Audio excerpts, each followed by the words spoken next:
Hi, everybody. David Noor with my business partner, Jen Cords, for another episode of our Intelligent Growth live stream. We're live on Facebook, LinkedIn, YouTube, Twitter, and want to welcome you back. If you are listening or if you're watching our previous episodes, we're live each Tuesday at noon Eastern across various social channels. And we repurpose these into our podcast as well, and we are wherever you consume podcasts. So, hello, Jen. Hi, Noor. How are you? I'm great, thanks. For our audience, what we'll focus on is really this idea of an intelligent and profitable growth. And just to kind of set the stage, we've never seen an organization cut its way to growth. And this is year 21st of our business, and in working with a very broad spectrum of size companies and industries and geographies, and not just domestic US but internationally, we've got this bird's eye view of what leaders are thinking, what they're doing, and more importantly, how seamless is and how integral is really their marketing, their sales, and their customer success efforts in driving growth. What we don't believe in is growth at any price or any cost.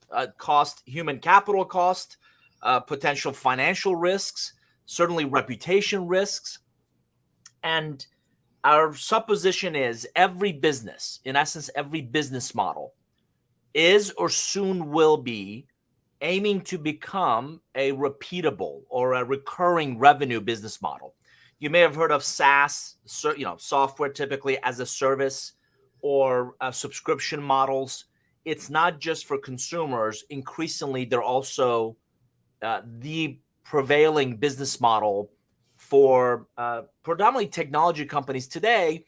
But you're seeing we've got an industrial manufacturing client that is really thinking about how do we get from a transactional product sale to one that we now bundle the product with a suite of services. Or traditionally, we've been saying, selling this big sale, this capital, capex intensive business.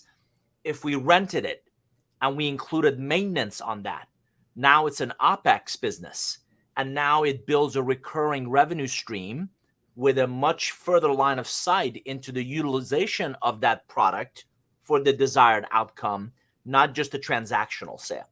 So that's kind of where we're coming from. And in our research and interviewing a lot of these senior executives and working with a lot of these companies, with Jen's help, who runs, by the way, our revenue operations practice, we've come up with a customer lifecycle maturity model. And it's really about a journey of how you reach people, how you engage them and influence them. For years, I've been saying the relationship really starts when they buy. So it doesn't end when somebody gives you a purchase order or kind of buys your product services. How do you then really deliver on the promises that marketing and sales made with customer success, and really helping them adopt and embrace your unique value, and ultimately create, and this is the key part that a lot of organizations miss, unless you create material impact in their business, you're not earning the right for them to come back. And I got to tell you, one of the things, Jen, I would love your comments on this as well, but I love about that recurring revenue model is that you have to keep earning the right to call them a customer. You have to keep earning the right for them to continue to buy from you. And, you can disappoint a customer once, maybe a few times, but you're not going to stay in business long if you keep that up. And that shows in the churn of many organizations. Share your thoughts on that recurring revenue model and just at a high level, the customer lifecycle journey maturity. Absolutely. So the recurring revenue model really it comes back to every interaction that you have with a customer via digital touches or person-to-person touches. That is an opportunity for you to provide value to them. And every time they say yes to a meeting or open one of your emails, it's a micro yes, and you're trying to get them to the macro yes, which is either buying from you the first time or continuing to be your customer. A lot of organizations think of a funnel as something that people fall into, and I like to think of the funnel really as like a pyramid. You're trying to get them to the top, and so every time they say yes to one of those interactions is moving them further up the pyramid, if you will. And then the customer lifecycle maturity model really is a way to track and understand how people are engaging with your organization, from how you're attracting them to what they're doing when they're researching you. And then what does that buying process look like? And then all the way through implementation. And then how are you converting those people who have bought from you once? How are you turning those people into raving fans? So, and then they become your advocates, and they will do case studies for you and customer references, things like that. And so you really have to look at the whole journey that somebody goes on with your organization, and every touch point needs to continue to provide some level of value to that person, to want them, for them to want to continue to engage with your company. Just to build on that, what I love is you said every touch point. This is not just a sales thing. This is not just a marketing thing. It is a fundamental shift in helping every individual in the organization, regardless of the role, regardless of their realm of responsibilities, to understand that these touches create, reinforce, dilute those experiences. And they matter to a great deal. And it's got to be seamless. And as if you're watching us live, we're going to show you the life cycle maturity model in a second. The best way to describe it is a relay race. And if you've ever been around one, you've watched one, perhaps on the Olympics, maybe your children or play track and field or participate in track and field, you know that if a team drops the baton, it's over. If overlapping teammates, if one person leaves too early, they're gonna, it's not as efficient. They're gonna overlap. If they leave too late, they're gonna miss the handoff. So the processes, and this is a lot of what we talk to leaders about, your capabilities, the processes with which you demonstrate to that customer with every touch that they matter. And then ultimately the tech stack. And the tech stack, Jen and I've had some heated, positive, constructive, but heated conversations, has to be frictionless. If your technology makes me eat like this, that's not going to get us anywhere. So any chance to save keystrokes, any chance to create seamless integration, and to her credit, she's doing that, and we're eating our own cooking, by the way. She's doing that with an internal infrastructure. So when I go into our Salesforce and I see, the emails we've exchanged, or the data is syncing bidirectionally with Outreach and other tools that we use, it just shows that the technology is really thinking about how you work. You also have to invest in understanding how the technology works and really using the technology as an enabler of this maturity, of this journey, not an inhibitor. Jen, comments on capabilities, processes, and tech stack. I will start with process. A lot of companies don't invest the time in documentation, and our internal team and every client that we've worked with knows that I love my documentation. And the reason why I love it so much is that that's your foundation for growth. That's your understanding of how everything is connected, what's doing what system is talking to what, who is responsible for what piece of this relay race, if you will. And those documents need to be treated as living, breathing things. And as the process changes, as your organization grows and scales, continually investing in updating that documentation will allow people to work more efficiently. They'll be able to work asynchronously if they're all working remotely in different time zones. They'll also be able to onboard more quickly because they have a way to answer their questions without having to wait for somebody else to give them the answer or be online or be available. So that documentation and that process really needs to be one of the foundational things within your team. And a lot of companies put it as the last thing on their to-do list. And really, it needs to be one of the first. And then going to people and tech stacks, to your point, David, you don't want to force people to do things that are outside of their norm. So the technology really needs to enable how they work and where they want to work. And so asking really good questions from an operational perspective, our job is to make everybody else's lives easier. When a sales rep, for example, can come in and do their job without any barriers, errors, hiccups, whatever, and it just everything seamlessly goes, that's when ops has really done their job well. When people forget more or less that ops even exists is when we've done our job really, really well and we've connected that tech stack seamlessly. But we being ops need to continuously ask those questions as teams grow, as products change. We need to ask the questions of, is this still working for the organization? Is this going to work in 3 months, 6 months, a year from now? And continually have someone keeping their eye on that future and making sure that the systems are going to grow and scale in the way that the company needs them to. So for our audience, again, if you're watching us live on any of the across the different platforms, we encourage you to jump in with questions, comments, examples, anything you want us to clarify.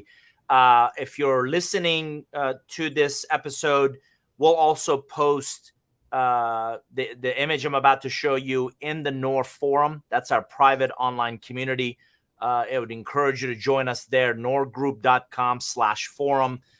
Where Jen's active, I'm active. We post regular basis. In essence, that's where you'll find our show notes and resources that we share from these episodes. So if you can see our screen, this is the Customer Lifecycle Journey Maturity model. As you can see, it's got 7 distinct stages. I'm going to go through just high level, and then I want to dive, Jen, in each of these and really help the audience better understand what happens or what should happen at each one. And then we'll come and talk about both the challenges and opportunities. So bottom of the image, the digital on-ramp. I don't know about you, but it's been a few years where I've called a company and said, send me mail me a brochure or have one of your sales reps come see me. Most of us get online. Most of us really do our own due diligence and read forums, read discussions, peer groups. So there's some sort of a digital on-ramp. Then there's awareness, where I kind of really become aware of not just what my challenges are, but where the potential solution be. Engagement is really engaging with multiple solutions and really exploring which one might be the best fit. There's a product on-ramp. If you're familiar with product-led growth, really that's where a freemium model, for example, a chance for me to test or try your product, leads to evaluation, where I feel pretty comfortable with kind of where, and again, I'm taking the role of that consumer or customer, where I feel good that the functionality, the benefits, the value align with kind of what we need. Purchases when I buy, and what I'm buying is a promise. What I'm buying is a commitment. What I'm buying is a relationship. Then 5, as you can see, kind of comes to adoption. We see a lot of scenarios where the buyer may not actually be the user. So how do you ensure the user base and the user community is engaged and it's really utilizing and really embracing and adopting it? Then impact, as I said, this is the quantifiable ROI. This is you feeling, and you can't tell customers about this. Customers have to feel that their condition, their business is better off because of you. If they don't feel that, you can talk and brochure talk and MBA talk, and I've got one, all day long, it's not going to matter. I have to feel it. Only when I feel that we're better off because of your company, that's when I become an evangelist. That's when I become an advocate. That's when I carry your company's flag, and then you renew. And we're in the process of also updating this with our more recent research. When they renew, right, it's really staying in that right-hand side circle of 7, coming back to 5 and 6 and 7 again. There's also an opportunity for them to expand and scale. And we're adding kind of 8 in the right-hand side, the 9 and 10 at the bottom is scale and expand. Let's say you start with a domestic organization and they have global operations, or you start with one business unit or one division and others could benefit from it. So there's opportunities to scale and expand And our updated version of this model will demonstrate that and show that. Jen, let me come over to you and let's talk about each of these. What are the top things that happen in stage one awareness, briefly, and what should happen? What are some of the things you look for, you and your team, as you go and do a baseline assessment? What are you looking for in the awareness stage? Sure. So in the awareness stage, research has shown that most buying decisions are made before a person ever reaches out, raises their hand. Some numbers I've seen in the past is anywhere from like 50 to 60% of people have done extensive research before they actually raise their hand or fill out a form on anybody's website. So making sure that your content is easily consumable and easily findable is what really is the core of what awareness stage is. So in our baseline audit, we look at everything from your website presence, your SEO, your Google Analytics, how your content is tagged. Do you have buyer's journeys? Very high level, do you have personas? Are you targeting the right people? Are you using language that the person who may be seeking your solution can see themselves in your solution? Or do they see the problems that they're experiencing and that you're the solve for them? So at a very high level, we look at how you show up in the market and in the digital ecosystem, because to your point, very rarely is hard mail or real mail ever used anymore. A lot of times it is targeted in specific ways. Gifts and things are very effective, but digitally, most everybody does their research online. So the awareness and how you show up in all of these places is key. And so that's the first part of our audit. And we also look at the tech stack. Are we tracking this information? If we are the appropriate teams having access to the information that we are tracking? What are our key metrics? Are there defined KPIs? If there aren't, why aren't there? And if we're tracking everything, are they really the right metrics to be tracking? So those are just some of the things that we look for. I love your comment about this is how you show up. And I got to tell you, I heard an analogy a couple of years ago. If you confuse, you lose. And one of the things that makes us cringe is when you go to somebody's website. And again, I think I'm fairly intelligent, but you read a paragraph, if not a page, and it says literally nothing, right? Either it's a whole bunch of industry jargon or, right? It's broad brushstrokes. That's another one. Let me at a high level, let me explain. I just, if you, many of you know that English isn't my first language. And one of the things I learned is English is incredibly powerful as a language. And most people believe simplifying is dumbing things down. To the contrary, simplifying the complex is a gift. And it's really difficult for those highly technical organizations that tend to fall in love with their own, press clippings and their own media releases. And let me tell you how great we are. And that gets really boring really fast. So tell me. Well, it doesn't help the end user see themselves that you can help them. Like if you talk about yourself, I mean, everybody likes to talk about themselves, but you're selling a solution or a product, and the person who's coming to seek that needs to see that you can help them. And keeping it in very simple terms. Don't try and use a whole bunch of buzzwords and everything else. I mean, yeah, it might be great for your Google Analytics and your Google ranking, but it doesn't tell anybody anything. So speak in plain, clear terms on your website. Talk to the customer. Don't ever try and talk down to the customer, because nobody likes to be talked down to digitally or in person. And then also just talk about how you can help them, how your solution helps the industry that you're in, or how you can, your unique selling proposition, not how great you are and all the cool things that you guys have done. That can come later in the journey and in other places on your website, but your homepage specifically needs to attract people that they want to engage further with your content. I'm gonna also plant a seed here. Jen, increasingly the more executives I coach and work with, Jen, the more I really believe that storytelling is a new leadership competency. And I think that awareness, the tone is set from the top of what story do we want to tell? What fundamental challenge? And I don't believe everybody's broken, right? So what challenge or opportunity is our ideal relationships facing, where we've got the credibility, we've got the experience, we've got the resources, we've got the know-how to kind of be their guide, be their Sherpa, be their kind of help get them to the promised land, right? You want to get to top of Everest?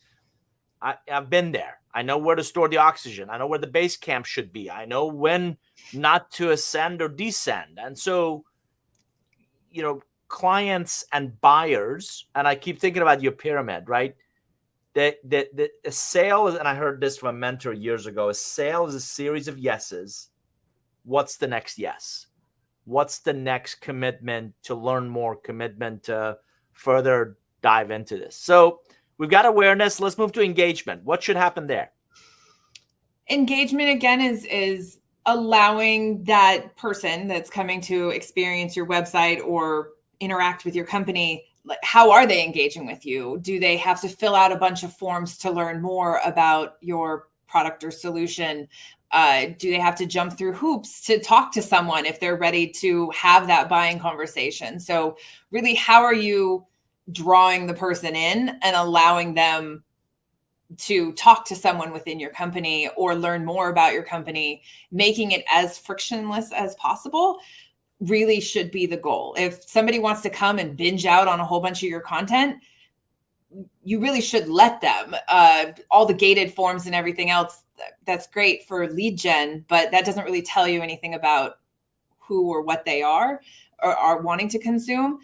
But if you track them in a non-intrusive way, you're still going to be able to see what they're consuming, and you can then follow up in appropriate ways because it informs what they consume, informs how you follow up. And if you do that in a really intelligent way, the person feels like you're actually listening, if you will. It's a little creepy when they do it really well, but I mean, it's still like that is the goal. You want them to see you as not just a vendor. They want to see you as that guide, as that Sherpa, and somebody who really can help them solve whatever problem, challenge, or opportunity that they're trying to. I'm gonna full disclosure without naming names. We use a tech stack product that I got to tell you, it's impressive and it's really valuable. But from an organization standpoint, I think we're up to 6 or 8 different people we've been passed around to. And I don't know if it's engagement or adoption, but they just come across as dysfunctional. They come across as the right arm has no clue what the left arm is doing, and they don't talk, and their systems don't talk, and they're in this business. And it's so aggravating from the customer side where, Jen, you mentioned, frictionless. You're like, okay, who's this person and how do they fit in and who should I be talking to? And you're just creating obstacles, and that's not conducive to a long-term relationship. And these guys may be really good at what they do. And if you don't hear anything else from me during this session, you need to hear this. Customers always have a choice, or they will find a choice. And several times I've thought, I know there's other options. These guys are very good at what they do, but I'm determined to find another option because of this dysfunction. Because as Jen mentioned, you raise your hand and 6 different people jump at it and none of them talk to each other. And it's just aggravating to no end to try to work with the organization that way. And again, it just highlights to a customer or potential customer, you're either incompetent, indifferent, clueless, and none of those really convey confidence. Well, and unfortunately, that same company that we're referencing without being named, even when you get someone that on the phone or on a Zoom and you think they can help you, they point blank tell you that, well, I'm not the person that can actually help you, but let's just have a conversation anyway. So yeah, you want to make sure that the customer's experience in the engagement phase and actually all through this maturity model is intelligent, like that your support people know what's happening in sales, or when sales or customer success goes to reach out, they know how many support tickets this person may have filed, or what problems they may be facing, or that they just added 100 users. Like, you don't want them calling saying, hey, let's add more users, and the day before or the week before or the month before, they did just increase their user count. So you want everyone in the organization to have those insights that makes them intelligent and credible to that customer. Again, I'm going to keep bringing leadership perspectives into this. I am frightened by how many executives aren't consumers of their own products and services. I'm specifically reminded of a senior executive who talked about pulling of a car manufacturer pulling into the corporate headquarters, and not a single one of their own cars were driven by the executives. And he's shocked that here we are, senior executives of this car company, and none of us drive our own products. So I greatly value secret shoppers and all the things that we used to do, but I'd really like to see the CEO of my favorite airline sit in that seat with me and experience the gate agents and the boarding and the in-flight experience and the 14 public service announcements in an hour and a half flight. And so I think that engagement, and we're jumping between engagement, adoption, impact, but I think more executives and executive ranks could benefit from going through this journey of their own companies and really seeing kind of what that experience looks like. So moving on to evaluation. What happens in evaluation? Evaluation, when my team goes in, we look at how the person can engage with the product or service that you're selling. If you are a SaaS company, do you have a freemium model? Do you have a way for the user to get in and play with the technology before they're actually expected to buy it? If you do have that freemium experience, what does that look like? What limitations are there? Are there guided journeys? Is there knowledge documents? Things like that. So that evaluation, are we giving the person that's looking at our solution all of the reasons as to why we are a great person to work with, and making it, again, very easy for them to consume that information and also to play with the technology, to again, see themselves in that solution and in using the product or service that we may be selling. I don't think you and I have ever had this conversation. Do you actually like the idea of freemium offerings? And answer that one first, then I'm going to jump into a follow-up question. Yes and no. There's not a straightforward answer on that. Some companies do freemium very well. For example, like Dropbox. They do it really well because they give you enough that you can continue using them for free into perpetuity. Like if you're a small company, individual user, and you just need a small amount of storage for something or sharing big files, they give you enough that like that is sufficient, and they don't bombard you with a whole bunch of marketing and trying to upsell you and things like that. Companies that do freemium and then they start locking all the features and you hit paywalls for literally everything really just drive me insane, because why dangle that product or feature out there if you're just going to force me to pay for it or block me from using it? I do also like the ones where they give you a time bound, like give you everything. So a company that I've done work with in the past, that is what they do. They give you enterprise level access to everything, but they clearly identify the features and parts of the product that are that enterprise level. So if you're falling in love with something that is at a very high tier, you know it from the get-go. So they're very clear up front that if you want this after your trial is done, you're going to have to pay for it. And so the ones that do it well and clearly communicate the value of the product, I appreciate them. Those that give you a small bit or makes it really cumbersome to actually figure out how to use that freemium model, I don't like very much, and I stop using them relatively quickly. Yeah, and I want to again reiterate, the tone is set from the top. This is an opportunity to immerse your target audience in your value proposition. It is not a George Foreman grill of set it and forget it. You and I have seen that as well, where they have a freemium offering, but all of those freemium users, including some Fortune 50 names, go into this never land that from a business standpoint, we never touch base, we never follow up, we never ask how things are going, we never give them that full immersive experience. Again, these companies are in business for a reason, and most of them are very good at what they do. So I don't believe in kind of the welfare system. And here you go. Here's my IP and technology free forever. I like time bound. I like, as you mentioned, certain tiers. I love the crystal clear, transparent communication upfront. As you said, here's the functionality in these different tiers for 30 days. We'll give you access to all of it. After that, figure out what's the right option for you. And you can continue to use some functionality for free, but other things that, greater value add should have a tiered pricing model.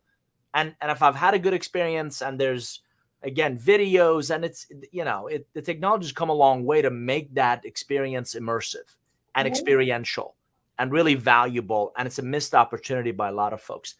So we've done 1 through 3, and now I'm ready to buy. What happens when I buy? When you buy, again, this word will be repeated a lot, but it needs to be frictionless. It needs to be painless. When somebody is ready to buy and they raise their hand, get them to a sales rep that can actually help them. Don't push them through some sort of qualification phase yet again. They've answered all the questions. By this point in their journey, it's probably a week, 2 weeks. They've been engaging with your content. You should have a good idea of who this person is, and just based off of the data points that you've been able to collect. So don't force them to do a whole bunch of qualification. Get them a meeting quickly. Don't fill out a form and we'll be back in touch with you in 48 hours. Allow them to book specifically on a salesperson's calendar and get them to the right salesperson. Do geo-targeting and geo-fencing. If they're in North America, hook them up with a North American sales rep. If they're in EMEA, put them with an EMEA person. So the time zone difference is not a problem either. If you do have a freemium model, I would strongly recommend that those companies that offer a freemium model allow the person to check out on their own. Just, you want to buy it, allow them to put their credit card in and just start using the software with no calls, no friction, no invoice, no nothing. Allow them to just make their purchase because that's what they want to do. Get out of their way when they say, I'm ready to give you money. And then when you do get them into that conversation and you're with the sales rep, again, make sure that the sales rep is aware of who the customer is and what their solution is. Have them ask really good questions about what they're trying to achieve with the product or software, because then that'll help set the tone of the adoption and the impact.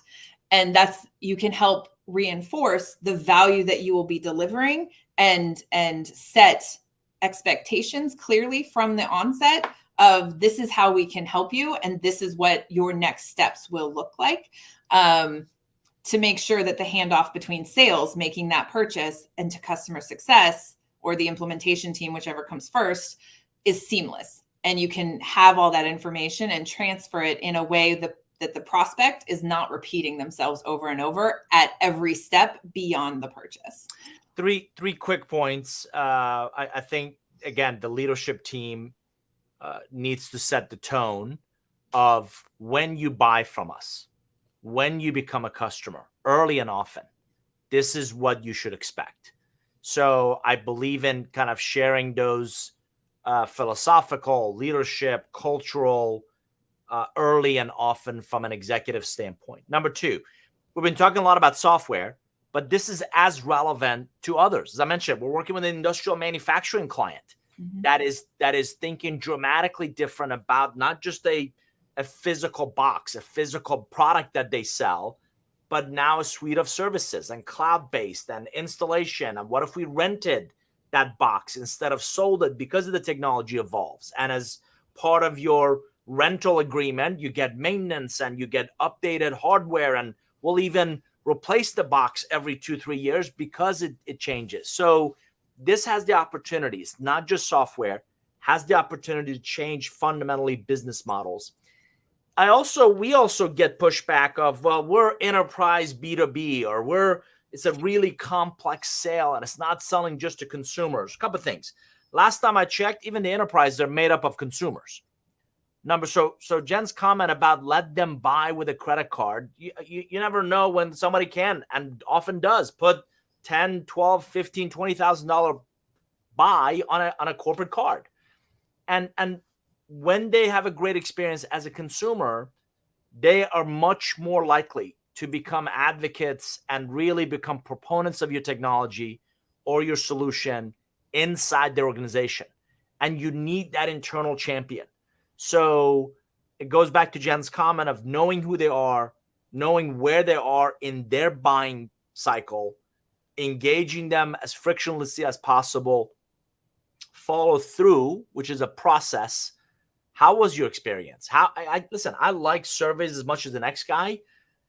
Call me old school. I still like using this antiquated device called a telephone, where you can actually hit numbers and get someone on the other side, their voice, and here's who I am, here's what I do. I just wanted to follow up with you and ask how your experience was with us. And just a quick story for the audience. What do 99% of hotel front desks say when we leave a hotel property? Jen, I'm going to use you as our audience gauge. What do they say when you check out? We hope you had a pleasant stay. Well, checking out? No, I'm here. I'd like to have my tires changed, right? Yes, here's my room key. I'm checking out.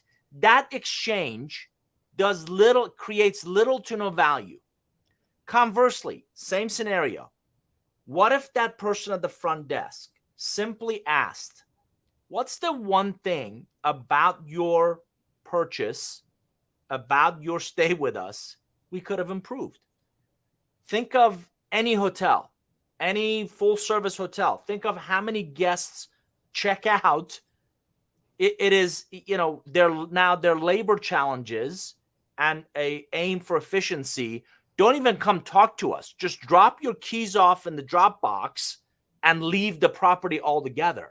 And that couldn't be a bigger mistake, because what you're missing out on are insights at that purchase.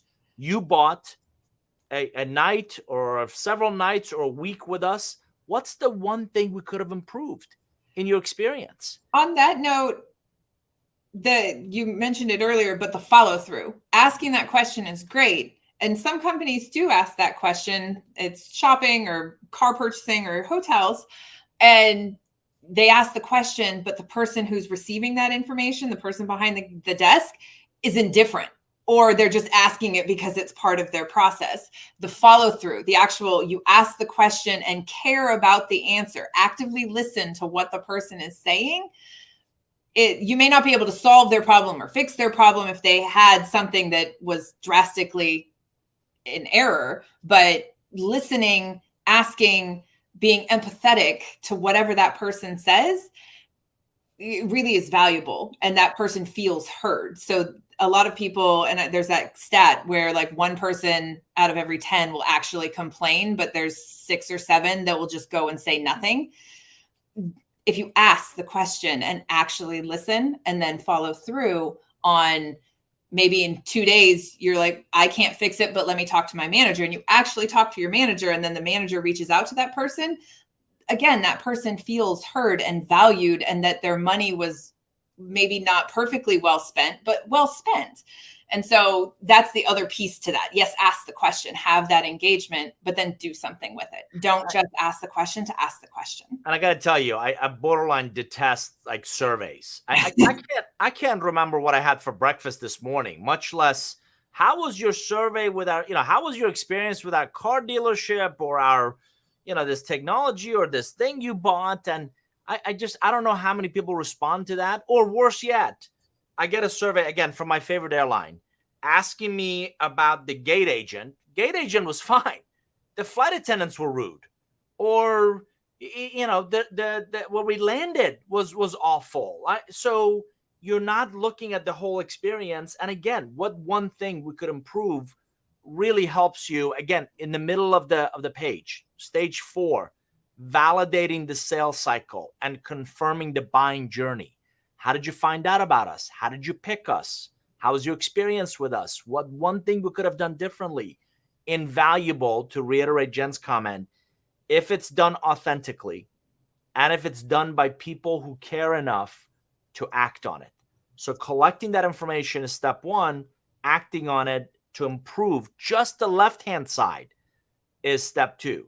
And really then implementing, optimizing it, and elevating that is critical. So moving on to 5. What happens? I bought. Now I bring your solution, your technology, whatever, into my organization. What happens at adoption? At adoption, you want to help them get your solution, product, whatever it is, integrated into their ecosystem quickly and help them realize some of those efficiencies, if it is a software, for instance, or have them experience some of that low-hanging fruit, like success. You also, if it is a physical object, like a car or a motorcycle or something else, making sure that they see value and continue to add insights to their purchase. Recently, I bought a new motorcycle, and one of the great things about my experience was I'm actually getting emails from the company, the manufacturer, and they're giving me insights into the TFT, which is the display on the front. Like, did you know this is how you can control it? You can change your colors here. It may not be like revolutionary what they're doing, but the information they're giving me is something that I would only find maybe in the user manual. But those touch points are giving me insights into something that makes me fall in love with whatever it is that I just bought a little bit more, or I want to go play with it, or, so it gets me to engage further. Adoption is that period of time where you're delivering initially on the promise that you made in the purchase phase. And again, there's all kinds of battle-tested practices. And if you don't position the right-hand side, the adoption, we'll talk about impact and evangelism in a second, before purchase, here's what to expect from us next. Let me introduce you to our customer success team. They've got to feel, the relationships have to feel, the passing of the baton in a seamless, by the way, I'm still here. Call me, contact me if you ever need anything, but I really want you to work with Janet, who leads our customer success team, and their role, their focus over the next 3 months, 6 months, 90 days, whatever horizon, is to really help you jump in, both feet, really get the value from what we bring and the impact we believe this can have on your business. If they don't hear that and feel that, you're leaving it to chance. And it's a missed opportunity to really drive that adoption, really drive the recipient of that value embracing and being a part of the impact you want to create, which leads us to actually impact. Jen, what are you looking for in 6? We are looking for how companies are demonstrating the value that they actually bring in once they've been implemented at a prospect's company or organization. When you promise to save keystrokes, are you actually doing that? If you're saving money or time, show reports, show true hard evidence of the value that you promised in the purchase phase or even in the evaluation phase. Show that the things that you said you could do, you are actually in fact doing, but then build on that. Like the impact, here is what we promised you. Here are additional things we have found because you've implemented our software, or your team is using our software in this way. Did they know you can also use it in this other way to help in these other areas of their job? For instance, like if it is like a customer success organization, they're listening to the customer over here. Did you know you could actually send surveys, or you could track your meetings, or you could track sentiment, or whatever? Like, show the impact, demonstrate what you promised is actually what you're delivering, but then give them that additional insight. If you don't give them that additional insight into how else they can leverage your software, again, you're leaving opportunities on the table, and they're going to see you as a vendor, not as an actual partner in their journey. By giving them that additional insight or guidance in additional ways that they can leverage your solution, they'll see you as a true partner and asking questions to you of, well, we're trying to solve X. Can you help me solve that? So you'll be top of mind when they're trying to solve other problems within their organization as well. Critical. Three things come to mind.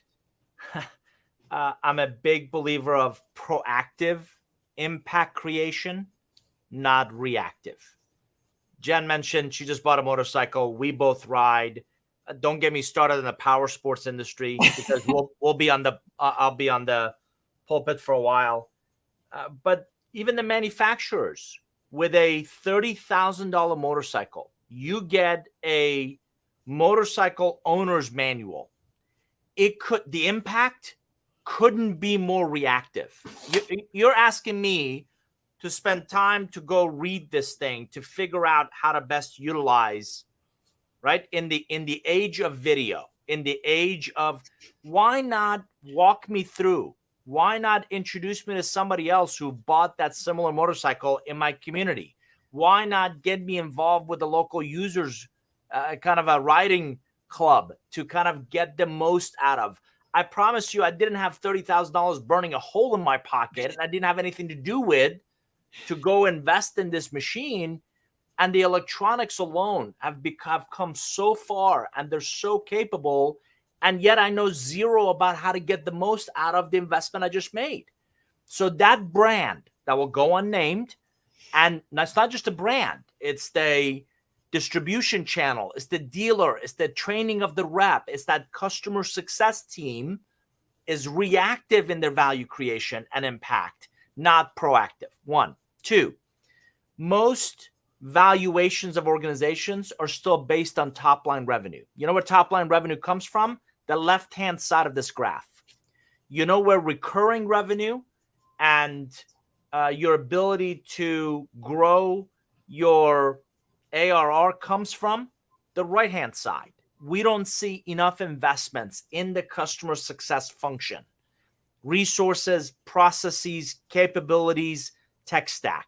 It is almost like a redheaded stepchild and often forgotten about. And that is a huge mistake. Also, a leadership focus or lack thereof, tone or lack thereof. If the goal becomes, we just got to close it and get the next logo, that stops at 4. If the goal becomes, we want that logo to not only be a fantastic client, but a huge advocate of ours, serve on our advisory board, speak at conferences with us, do case studies, and we'll lead all to number 7.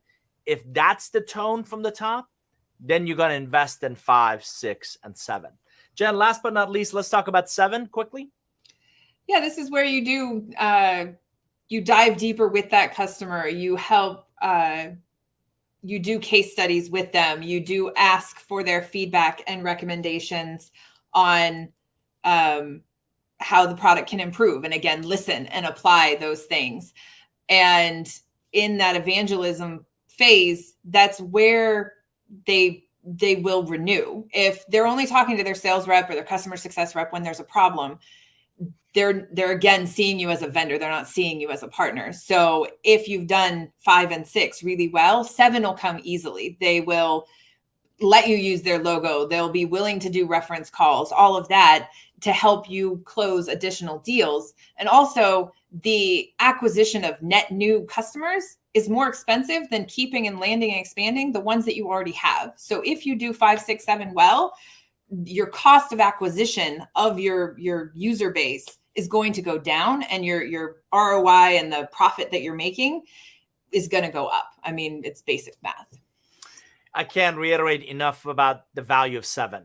The best marketing, many of you have heard word of mouth. I've always believed the best sales tool for your company is a not just met expectations, but really exceeded, a delighted customer sitting next to a prospect at an event, and just let them naturally have that conversation. So how did you meet these guys, and how long you been working with them, and how are things going? And I've seen executives do this on a golf course. I've seen board members do this on a golf course when considering hiring an investment banking firm or moving their law firm from one firm to another. And they have these conversations, and a evangelistic customer, an evangelizing customer, becomes invaluable. And they're not going to happen overnight. They're not going to happen because of your good looks. It is an investment in adoption, in impact, and really creating and sustaining real value over some period of time. So, and when you love a product or service, you'll talk about it wherever. Like you'll go, and it doesn't have to be prompted, and it doesn't necessarily have to be a organized event. Like if you're on a plane and somebody asks what you do or company you work for or whatever, you'll find synergistic conversations just organically happen. And if you love a product or service that you're using, and this person happens to mention, oh, we're trying to solve X, you'll just bring it up. And you could sell this person that you have never met before sitting next to you on a plane. So that's the type of person you want to create, that love of your customer in everyone that interacts with you. So again, we call it the Customer Lifecycle Journey Maturity Model because we measure key metrics at each stage. We're starting to also benchmark our client companies against their peers and against other organizations. In every organization we've worked with, there's definitive strengths, as you can imagine. We're really good at awareness. We're awful at impact. We're great at impact. We're really bad at engagement. So, and what's fascinating is you ask the same group of leadership, the leadership team, and you get different answers based on the perception of what we collectively do as a team, what we need to work on. So would love to talk to you more about this. We'll have this on our website. We'll definitely put it in the forum. Again, norgroup.com/forum. I would encourage you to come visit us there. Come jump into the conversation. Happy to answer questions or comments you have. We'll also post a copy of this in there for you. It is constantly evolving as we research, as we interview more executives, and we encourage you to jump in and participate with us. So if this episode, or maybe the previous one on 10 attributes of success in 23, have been of interest and value to you, we'll hope you'll continue to come back, listen, subscribe to our podcast, join us in the forum, jump into the conversations. In the next few weeks, Jen and I are going to talk about intelligent, profitable growth as it relates to strategic business relationships. Over my shoulder, the other shoulder, the Green Book is Relationship Economics. It was my first book, published in 2008. I did a second edition in 2012. Wiley was kind enough to ask me to completely rewrite it in the post-pandemic world, and it's being released this next month. And leading up to it, we're going to share some insights and have some really interesting conversations about aspects of our personal, team, and organization's relationships, both within the organization as well as external to it, that we believe and we've proven contributes to intelligent and profitable growth. So we hope you'll join us. We hope you'll jump in. Questions, comments, let us know how we can support you and your journey in delivering intelligent, profitable growth. Jen, thank you. Good to see you. On behalf of our team, thanks, everybody. Look forward to seeing you again Tuesdays, noon Eastern. All the best. Bye-bye.